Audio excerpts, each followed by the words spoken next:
Hello everyone, welcome to Arpita Sharma classes. I am Arpita Sharma, your educator, and today we are going to study about Ambedkar Jayanti.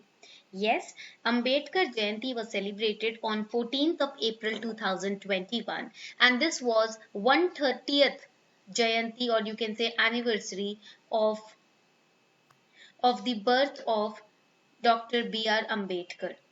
Now, when we talk about Shri B.R. Ambedkar ji, so let us now understand what is the significance of Ambedkar Jayanti, and also let us understand that who is Dr. B.R. Ambedkar, what were his contributions, and let's start this particular class with a very important quotation.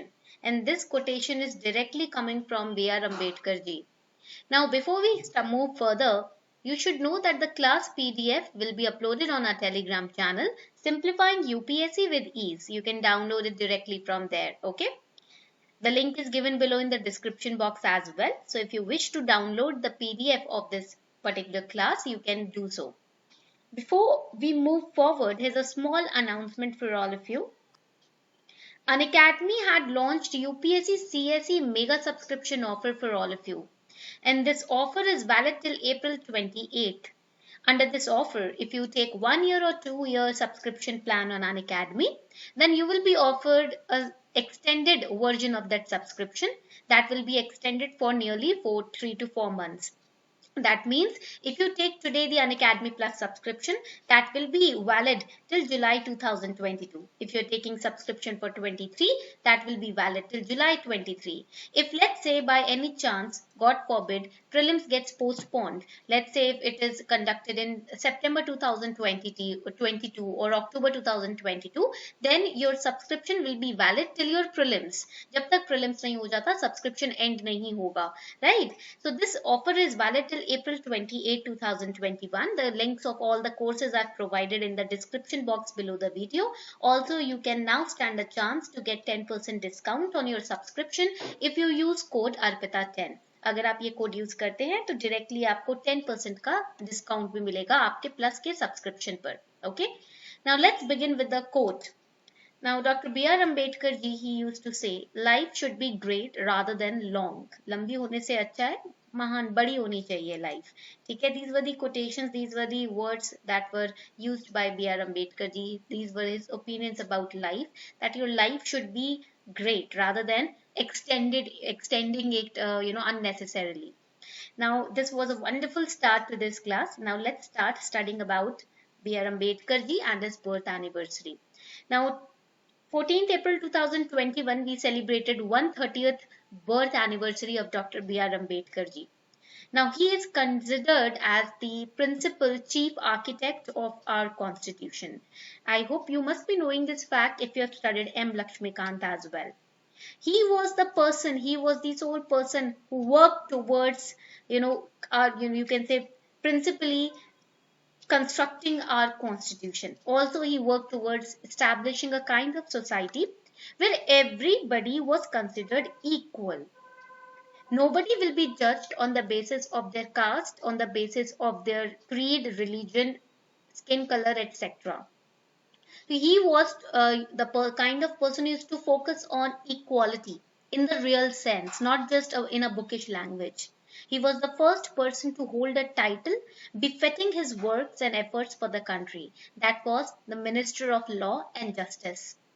It was a time when India needed change. Now उस time पर जिस time पर ऊंच नीच भेदभाव religion के base पे discrimination काफी बड़े स्तर पे फैल रहा था, काफी डीप रूटेड हो गया था जब से डिवाइड एंड रूल की पॉलिसी ब्रिटिशर्स ने यूज की थी. उस टाइम पीरियड में बी आर अम्बेडकर जी ने इक्वालिटी की बात की. At the time period when we had communal electorate policies, we had deep rooted hatred between different people belonging to different religions. At that time, Ambedkar ji stood for equality. He also faced a lot of criticisms. It is not easy to just say that we are treating people equally, or we want equality, or we are in favor of equality. It's very easy to read about it, but it's another thing when you actually stand up for equality. And he stood up for equality amidst all the criticisms that he was facing. He was a leader who deserves to be remembered. Why? Because he wanted to live in a country which is country to live in, which is a better country to live in. So he wanted for India the freedom, the equality that we deserved, that we required at that point of time. So he was, you have to remember this for prelims as well. He was the first Minister of Law and Justice of India. Now, do not study facts just for clearing one exam. Study facts in order to enlarge your knowledge base. Study facts in order to know about the country that you are living in. You are living in this country. That's a shame that many people do not know basic information about their own motherland. You should know about the basic pointers about your own country. So he was the first Minister of Law and Justice of India from 1947 August 29 till 1950 Jan 24th.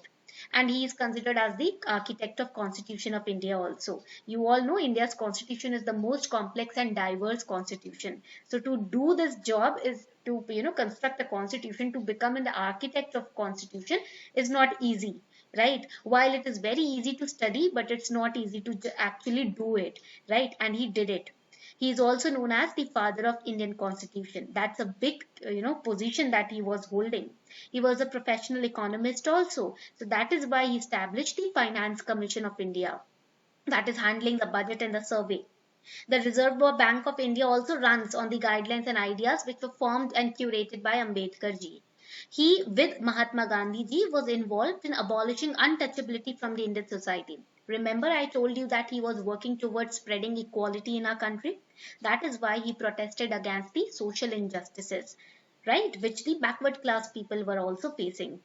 But when he died, he received Bharat Ratna posthumously after 40 years of his death. Now here you have to remember that when I say that he, received Bharat Ratna, you also have to remember that he suffered from diabetes since 1948. So he passed away very peacefully in his sleep in 1956 at his home in Delhi. Now here you have to remember that he was born in Mao Central Province, which is in Madhya Pradesh, and he founded the Bahishkrit Hitkarni Sabha as well in 1923. Now here why we are highlighting the years, because they can give you the years in prelims and the events, and they can ask you which one of them is correctly matched. So Bahishkrit Hitkarni Sabha was established in 1923. He also led the Mahad Satyagraha in 1927. Why? In order to challenge the repressive customs of the Hindus. He signed the Pune Pact with Mahatma Gandhi in 1932, and he participated in all the three roundtable conferences. Okay. Now you have to remember that in 1956 he converted to Buddhism. Okay. This is also very important, and he resigned from the cabinet in 1951 because he had differences in the Hindu code bills. So when we talk about Ambedkar Jayanti, it is also known as Bhim Jayanti. He used to say Jai Bhim.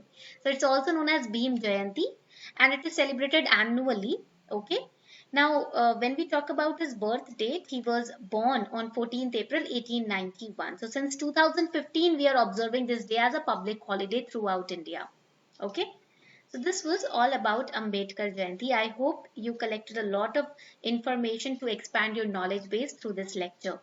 So the PDF of this lecture will be uploaded on our Telegram channel. You can download it directly from there. Thank you.